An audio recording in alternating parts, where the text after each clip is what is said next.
My mom would be at all my sporting events. Let's say I was playing football, okay? My mother would be on the sidelines, and if the play on the field started going one way, my mother would run along like, Mark, get him! I'd be like, oh my gosh. I'd get in the huddle with the other guys. They go, Mark, is that your mother? I go, no, I never saw her before in my life. See, the greatest gift my mother ever gave me, she believed in me.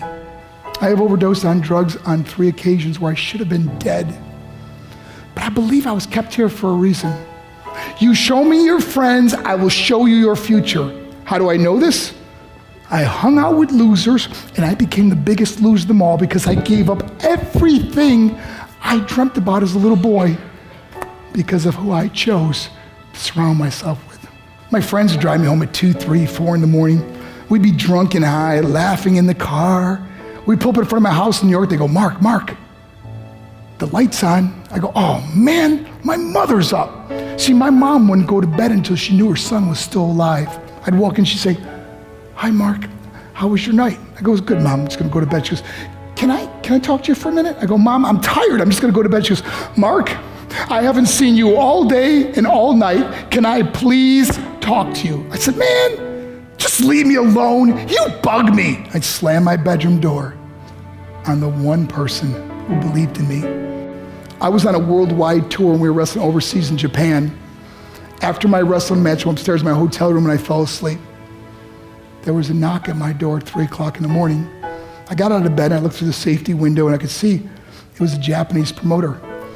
So I opened the door and he said, Mark, you need to call home. There's been an emergency. I went and got on the hotel room phone. I called back to the United States. I said, hey, what's going on? They said, Mark, I don't know how to tell you this. I said, just tell me what happened.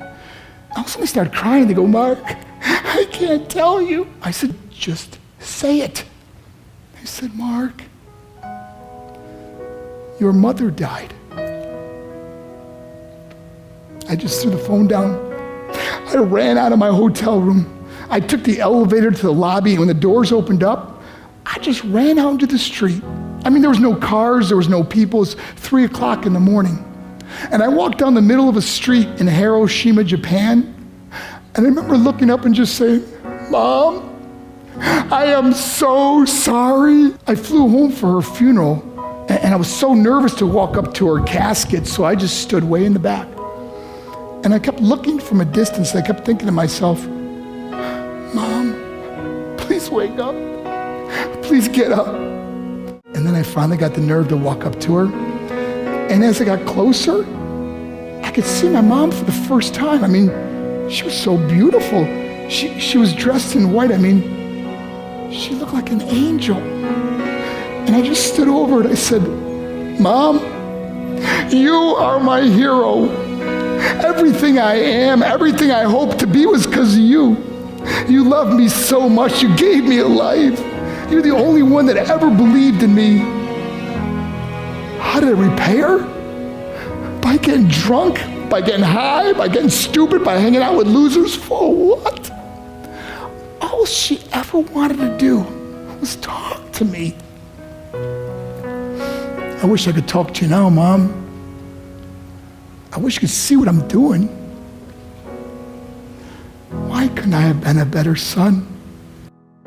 We are defined by our choices. I'm not here to preach to you. I'm here to tell you I lived that life. It leads to broken hearts, broken relationships, broken dreams, and death. For what? To get high? If you have a mother or a father, when you go home, tell them how much you love them. I learned what is truly important, and that is how precious this gift of life is, and our families, and how quickly it can be taken away. See, I no longer live in time, I live in moments. See, it's not what's in your pocket that matters, it's what's in your heart that truly matters. Love is just a word until somebody comes along and gives it meaning. You're the meaning.